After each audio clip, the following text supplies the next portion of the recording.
La canne fait partie depuis si longtemps de notre paysage. Il serait peut-être temps de se poser la question de savoir si c'est une culture qui améliore nos sols ou si c'est une culture qui abîme nos sols.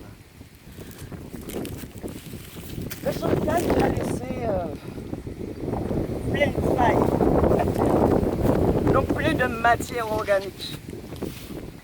Et tout cela va contribuer à pouvoir nourrir et enrichir le sol. Et c'est d'ailleurs pour ça que la canne dure si longtemps dans notre paysage.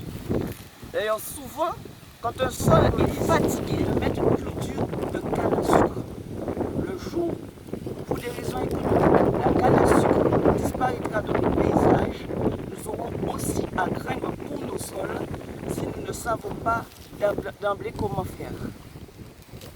Et oui, mais cette fois-ci, nous sommes dans un champ qui a été brûlé. Donc en fait, la canne ici, il ne reste plus rien sur le sol. De plus, comme on a brûlé les premiers centimètres du sol, là où il y a toute la vie, tous les organismes vivants qui donnent la fertilité, eh bien, ils ont été brûlés aussi. Donc en fait, la canne est une plante améliorante. Oui, ça dépend des pratiques. Il y a des pratiques qui sont destructives. Il faut donc en prendre conscience. Chez vous, pareil, il y aura des plantes améliorantes, mais si vos pratiques ne vont pas avec, eh ben, ça ne sera pas bon.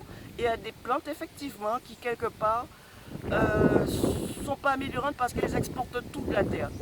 Trouvez-moi une plante qui ne soit pas améliorante. Allez, ça c'est la question du jour.